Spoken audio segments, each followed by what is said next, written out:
Hello Internet, Demajen here. Welcome to another Metroidvania map announcement video.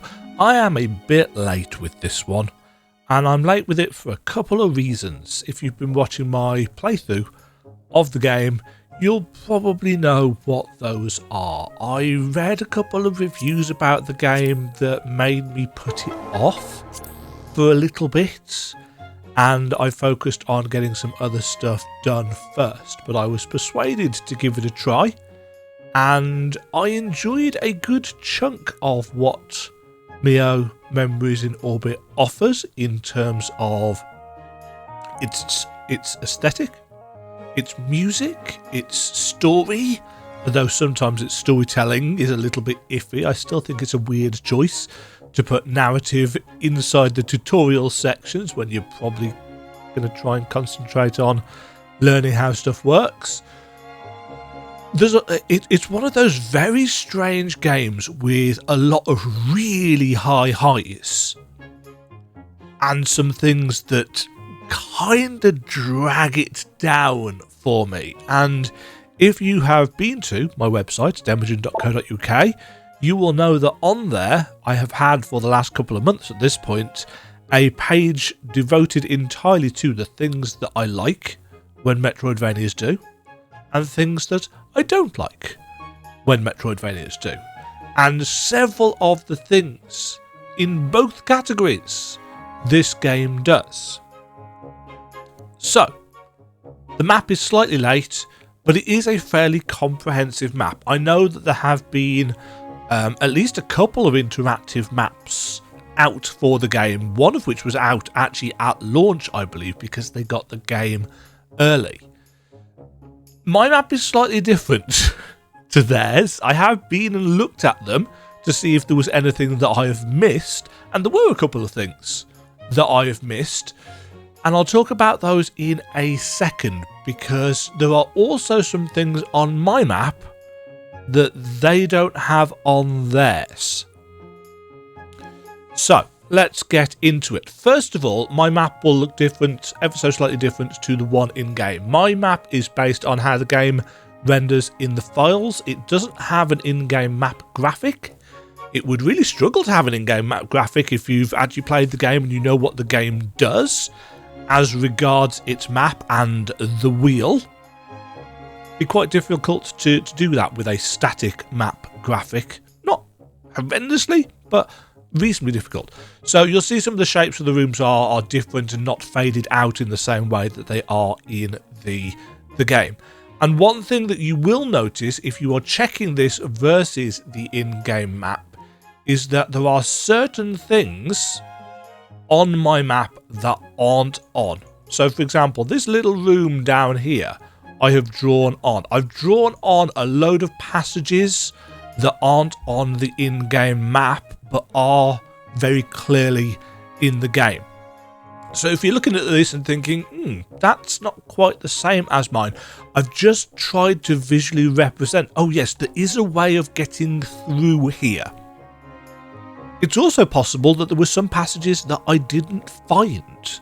If there's anything that you found that I haven't got marked on here, please do let me know, because it is a game full of these little nooks and crannies. And whilst I am certain that I have got all of the things that you need to find to get achievements for on here, all of the component coatings, all of the curios, all of the notes, all of the bosses and abilities and old cores, all of the things that have got achievements and trophies or whatever you want to call them, they are all on here because I've got 100% trophy for my game. But there might be some junk piles tucked away somewhere that I didn't see, or some of the crystallized nacre deposits, again, just tucked away in a corner somewhere that I didn't find. So if you do see any of those, just let me know.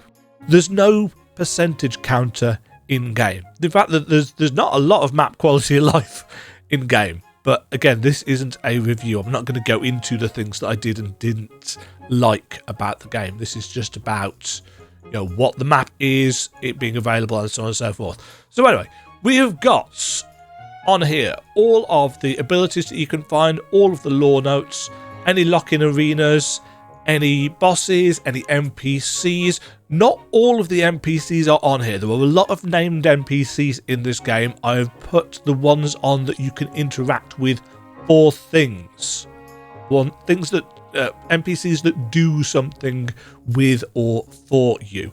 All the HP coatings, all the naked basins, any breakable walls, any junk piles, any old cores, any crystallized nacre, all on here. What else do we have? Any of the mod expansions, there's only 3 of those, so they are all on here. All of the candles that you can get in the game, 12 of which you need for accessing certain things, I'm not going to spoil that, they are on here. All of the mods that you can find, all of the locations of the overseers, which are linked to the network points, the save points, or fast travel points, because they do both. And they're all named so you know what they are paired up with. All of the curios are on here. Any of the energy barriers that you find later on in the game that you need the slingshot for, they are all on here as well. Walls and doors that you can only access for one side. All of the elevators are marked, and so on and so forth. It is, I think, and all of the shop stuff. It is pretty comprehensive. Going back to what I was saying about the other interactive maps that I have seen. At various points in the game, you will experience what is known in the universe of the game as a tremor. And during that tremor, you lose a health point permanently. Yes, you can get them back by collecting 4 pieces of heart, so you can still have 5 or 6, I believe, HP by the end of the game, but you'll also have 5 blacked out diamonds essentially on your health bar, which you can no longer fill and no longer count towards your protective coating. Now, in my playthrough, the first one I got was here, right at the start of the game. So immediately, you already start off the game with one of them blacked out. So of the 4 health points that it looks like you have on the UI, you only actually have 3. You're missing 1 already, and that's story related. You lose a second one here, which means that you're going to be at 2 HP for the majority of the first bit of the game. But anywhere else that there's a symbol on here, you can potentially lose another health point. And I do not know how the system triggers or chooses. The interactive map that I found on, I think it was Gamers Guides, has a tremor location here, which I didn't get in my playthrough, and it has a tremor location up here, which again I didn't get in my playthrough, but I did get the one here, and I did get one over here which isn't marked on the Gamers Guides map, and I got one down here, which again I can't remember whether that one is marked on or not.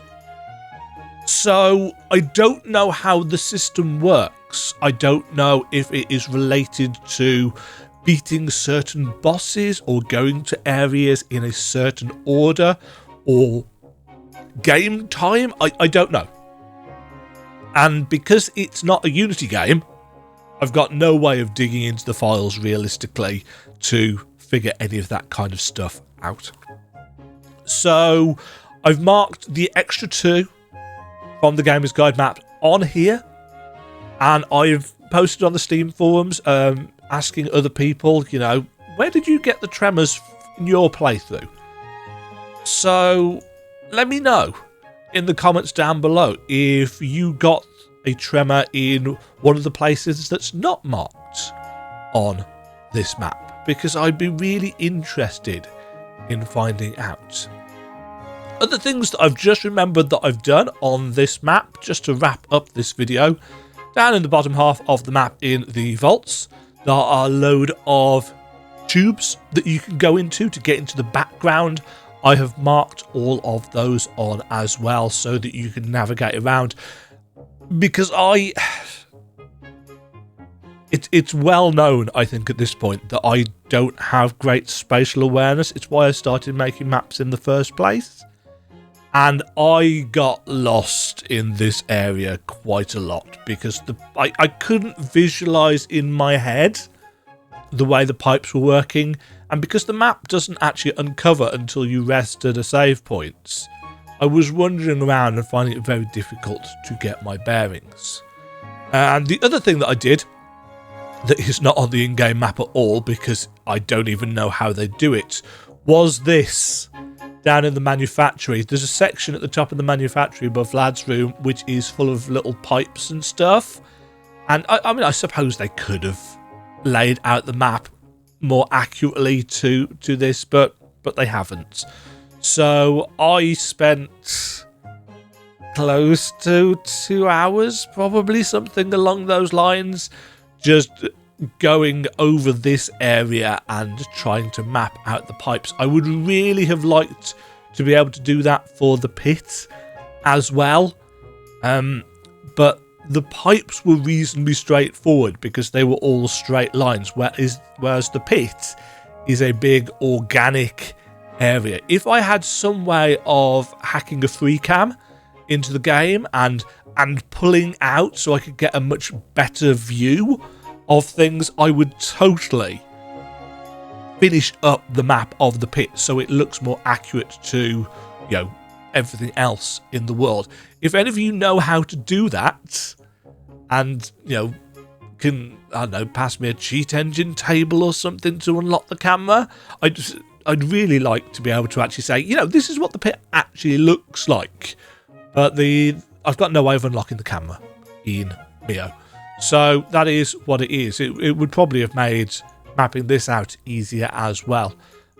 This bit over to the side is just because I couldn't fit the icons in without obscuring everything. I imagine that makes sense to most of you, if not all of you. So there we go. That is the MIO Memories in Orbit map. Thank you very much for watching. Thank you very much for supporting. If you do want to do that, like and subscribe, all of that jazz, and let me know your thoughts on MIO down below. Have a great day. Cheerio. Thank you very much for watching. If you enjoyed the video, why not click the like button and consider subscribing. Remember, you can ring the bell notification icon to get notified when new videos go live. And until next time, cheerio.